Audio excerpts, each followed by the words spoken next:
5월 18일 새벽기도 말씀입니다. 오늘 우리에게 주시는 하나님의 말씀은 시편 80편입니다. 시편 80편 1절에서 7절까지 제가 봉독하겠습니다. 요셉을 양떼같이 인도하시는 이스라엘의 목자여 귀를 기울이소서. 그룹 사이에 좌정하시니여 빛을 비추소서. 에브라임과 베냐민과 므낫세 앞에서 주의 능력을 나타내사 우리를 구원하러 오소서. 하나님이여 우리를 돌이키시고 주의 얼굴빛을 비추사 우리가 구원을 얻게 하소서. 만군의 하나님 여호와여 주의 백성의 기도에 대하여 어느 때까지 노하시리이까. 주께서 그들에게 눈물의 양식을 먹이시며 많은 눈물을 마시게 하셨나이다. 우리를 우리 이웃에게 다툼거리가 되게 하시니 우리 원수들이 서로 비웃나이다. 만군의 하나님이여 우리를 회복하여 주시고 주의 얼굴의 광채를 비추사 우리가 구원을 얻게 하소서. 아멘. 혹시 우리 성도님들께서 지금껏 살아오시면서 망해본 적이 있으십니까? 나는 이제 완전 망했구나. 나는 정말 끝났구나 하는 적이 있으셨습니까? 학생들 같은 경우에는 시험을 치고 나서 잘 되지 않았을 때, 좋지 않은 성적을 이렇게 시험을 잘 못 쳤을 때, 나 망했다 이런 표현을 씁니다. 또는 사업을 하시는 분들은 사업이 더 이상 유지되기 어려울 때 망했다라는 말을 쓰시곤 합니다. 저도 이 망해본 경험들이 있는데요. 결혼 전에 소개팅을 이렇게 여러 번 했었는데 그때 망했다 이렇게 속으로 외쳐본 적이 있었습니다.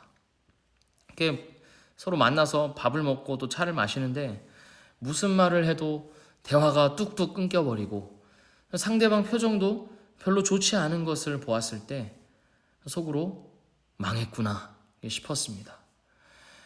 이처럼 우리는 내가 하고 있는 일이 더 이상 가망이 없고 희망이 없는 것을 가지고 망했다라고 표현합니다. 오늘 시편 80편의 배경도 이와 같습니다. 이스라엘은요 완전히 망해버렸습니다. 이스라엘은 북이스라엘 왕국과 남유다 왕국으로 분열되었는데요. 오늘 이 시편은 북이스라엘의 멸망을 배경으로 해서 쓰여진 시입니다. 이스라엘은 한때는 팔레스타인 지방에서 잘 나가던 국가였습니다. 하나님께서 이스라엘을 애굽에서 구원해내시고 가나안 땅을 정복하게 하시고 또 다윗을 통해서 나라를 세우실 때까지만 해도 아주 잘 나가는 나라였습니다. 시인은 그때를 기억하고 있습니다. 8절에서 11절까지의 내용이 그렇습니다. 8절입니다. 주께서 한 포도나무를 애굽에서 가져다가 민족들을 쫓아내시고 그것을 심으셨나이다. 9절입니다. 주께서 그 앞서 가꾸셨으므로 그 뿌리가 깊이 박혀서 땅에 가득하며 10절입니다. 그 그늘이 산들을 가리고 그 가지는 하나님의 백향목 같으며 11절입니다. 그 가지가 바닥까지 뻗고 넝쿨이 강까지 미쳤거늘. 뿌리가 깊이 박혀서 가지가 쭉쭉 뻗어나가는 나무처럼 이스라엘은 팔레스타인 사방으로 세력을 떨치던 부강한 나라였습니다.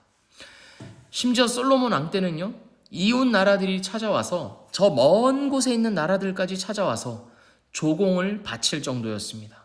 그런데 지금은 어떻게 되었습니까? 나라가 두 쪽으로 갈라졌고 그 한쪽은 완전히 망해버린 겁니다. 아수르의 침략으로 인해서 북이스라엘은 완전히 망했습니다. 나라 자체가 없어졌습니다. 주님이 옮겨 심으신 포도나무가, 친히 돌보시고 가꾸시던 포도나무가 이제 어떻게 된 겁니까? 12절을 보면 길을 지나가는 모든 이들이 그 포도나무를 따버렸다고 말하고 있습니다. 13절입니다. 숲속의 멧돼지들이 상해하며 들짐승들이 먹나이다. 16절입니다. 그것이 불타고 배임을 당하며. 왜 이렇게 되었을까요? 주님께서 친히 가꾸시던 포도나무였는데 주님이 선택하셨고 주님께서 내 백성이라 하던 이스라엘인데 왜 이렇게 망해버렸을까요? 왜냐하면 주님께서 망하게 하셨기 때문입니다. 12절을 보면 시인은 이렇게 말합니다. 주께서 어찌하여 그 담을 허시사. 포도나무를 둘러싸고 있던 담이 있었는데, 포도나무를 지켜주고 있던 담이 있었는데 이 담을 누가 헐어버렸습니까? 주님께서 헐어버리셨습니다. 그 담이 없어지자마자 들짐승들이 포도나무를 먹어치웠습니다. 16절입니다. 주의 면책으로 말미암아 멸망하오니. 주님께서 벌하시기 때문에 우리가 망했다는 겁니다. 시인은요, 이스라엘이 망하게 된 이유를 다른 곳에서 찾고 있지 않습니다. 군사가 부족해서가 아니고, 외교를 잘 못해서도 아니고, 경제가 흔들려서도 아닙니다. 왜 망했습니까? 하나님이 망하게 하셨기 때문에 망했다고 지금 시인이 말하고 있는 겁니다. 그렇다면 하나님은 왜 이스라엘을 망하게 하셨을까요? 이스라엘의 역사 속에서 확인할 수 있듯이 이스라엘이 하나님과의 언약을 배반했기 때문입니다. 하나님만을 사랑하고 하나님만을 섬기라는 약속을 어기고 이웃 나라들을 따라 우상을 숭배하고 하나님을 버렸기 때문입니다. 그 때문에 하나님께서 이스라엘을 망하게 하신 것입니다. 시인은요, 이제 이스라엘이 살 길은 하나님밖에 없음을 고백합니다. 3절입니다. 하나님이여 우리를 돌이키시고 주의 얼굴빛을 비추사 우리가 구원을 얻게 하소서. 7절입니다. 만군의 하나님이여 우리를 회복하여 주시고 주의 얼굴의 광채를 비추사 우리가 구원을 얻게 하소서. 14절입니다. 만군의 하나님이여 구하옵나니 돌아오소서. 하늘에서 굽어보시고 이 포도나무를 돌보소서. 이렇게 시인은 완전히 망해버린 이스라엘 가운데 하나님만을 바라고 하나님만을 구하고 있습니다. 드디어 깨달은 것입니다. 다 망하고 나서야, 다 잃어버리고 나서야 내가 구할 것은 하나님이었구나 하는 것을 알게 된 겁니다. 누가 알려주었습니까? 하나님이 알려주신 겁니다. 지독하게도 하나님을 거부하고 자기 뜻대로 살기를 원하는 죄악된 인생들을 깨닫게 하시려고 하나님이 망하게 하시고 깨닫게 해주신 겁니다. 사랑하는 미랄교회 성도 여러분, 우리 인생 가운데 망할 때가 있습니다. 나는 끝났구나, 나는 실패했구나, 나는 희망이 없구나 하면서 5절 말씀처럼 밥 대신 눈물을 먹고 물 대신 눈물을 마셔야 할 때가 있습니다. 우리는 그때 이것을 기억해야 합니다. 하나님이 나를 망하게 하셨구나. 하나님이 나를 엎어지게 하셨구나. 왜입니까? 알려주기 위해서입니다. 내가 구할 것은 하나님이었구나.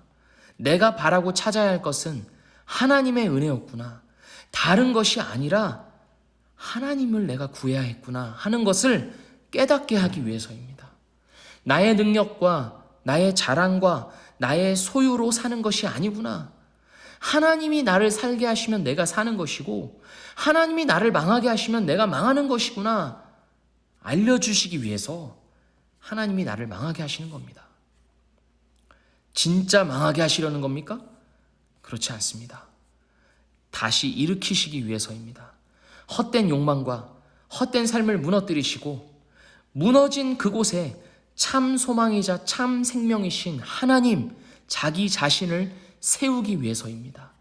나로 하여금 하나님을 찾게 하시고 하나님을 구하게 하심으로 말미암아 하나님이 주시는 은혜를 맛보고 누리며 살아가게 하시는 겁니다.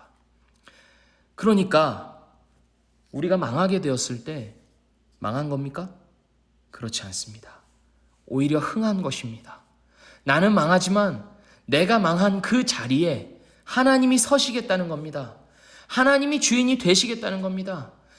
내가 다스리는 삶이 아니라 하나님께서 다스리시겠다고 하는 겁니다. 망한 것 같지만 망한 것이 아니요 오히려 흥한 것입니다. 이스라엘이라는 포도나무는 들짐승들에게 먹히고 사람들에게 짓밟히고 뿌리째 뽑혀버렸습니다. 완전히 망해버렸습니다. 그런데 망한 그 자리에 무엇이 심겼습니까?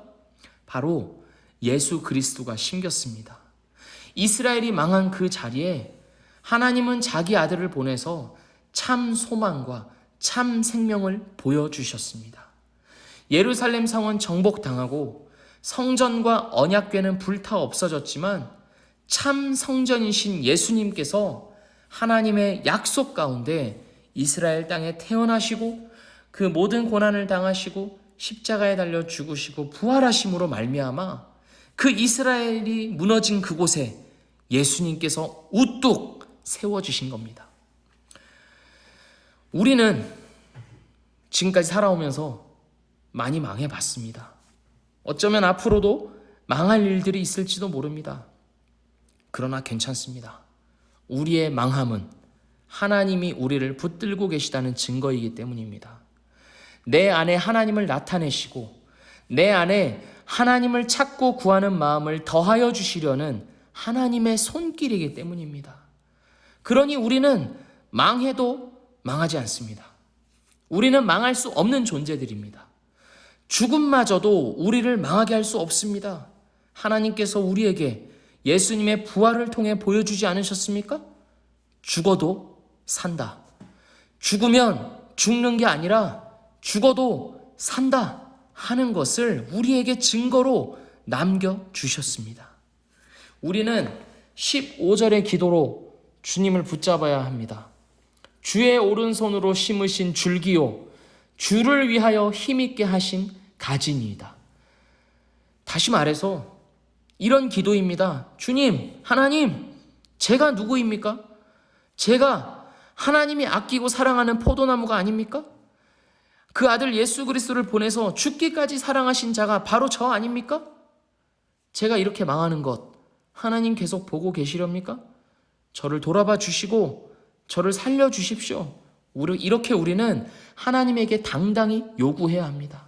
내가 하나님의 자녀니까 나를 도와달라고, 내가 하나님께 돌아왔으니까, 이제 내가 하나님을 붙잡고 하나님을 찾으니까 하나님 이제 그만 나를 살려달라고 뻔뻔하게 요구할 수 있어야 합니다. 그것이 하나님의 약속 아니냐고. 하나님의 얼굴을 구하고 하나님을 찾을 때 하나님이 다시 일으켜 주시고 회복시켜 주시겠다고 약속하지 않으셨냐고. 우리 이렇게 하나님께 당당히 요구해야 합니다. 그게 자식입니다. 자식이 부모에게 예만 차린다면 그 자식이겠습니까? 붙잡고 징징대고 바닥에 누워서 삐대보기도 해야 자식 아니겠습니까? 하나님께서 우리에게 그런 특권을 주신 겁니다. 우리 그렇게 오늘도 하나님을 찾읍시다. 망할 때도 하나님을 찾고 망하지 않았을 때도 하나님을 찾읍시다. 우리는 망할 수 없는 존재들입니다. 죽음에서 생명으로 이미 옮겨진 자들입니다. 하나님을 찬양합니다. 우리 함께 기도하겠습니다. 살아계신 하나님 아버지, 감사합니다. 죽음 가운데 살아가고 있던 우리들에게 하나님의 주권적인 은혜를 더하여 주셔서 예수 그리스도 안에서 성령을 통하여 그 믿음을 더하여 주시고 참 생명을 더하여 주심에 감사드립니다. 자녀가 아니었던 자에게 양자로 삼아 주심에 감사합니다. 하나님, 하나님의 자녀된 우리가 이 세상을 살아가는 동안 참으로 망할 때가 있습니다. 내가 붙잡고 내가 의지하고 있던 것들이 무너지고 쓰러지고 아무런 소망이 없고 희망이 없어서 망했다라는 탄식이 절로 나올 때가 우리 인생 가운데 있습니다. 그러나 주님, 그 망함은 망함이 아니오 오히려 우리를 흥하게 하시려는 주님의 손길임을 기억하며 주님을 더욱 붙잡고 나아가는 우리 모두가 되도록 주여 인도하여 주시고 복 주시옵소서. 우리는 절대 망하지 않고 우리는 이미 주 안에서 참 생명을 받은 자임을 기억하며 하나님의 자식으로서 하나님께 당당히 도와달라고 요구하며 하나님을 의지하며 나아가는 우리 모두가 되도록 주여 인도하여 주시고 복 주시옵소서. 우리를 그렇게 인도하여 가시는 주님을 찬양하오며 살아계신 예수 그리스도의 이름으로 기도합니다. 아멘.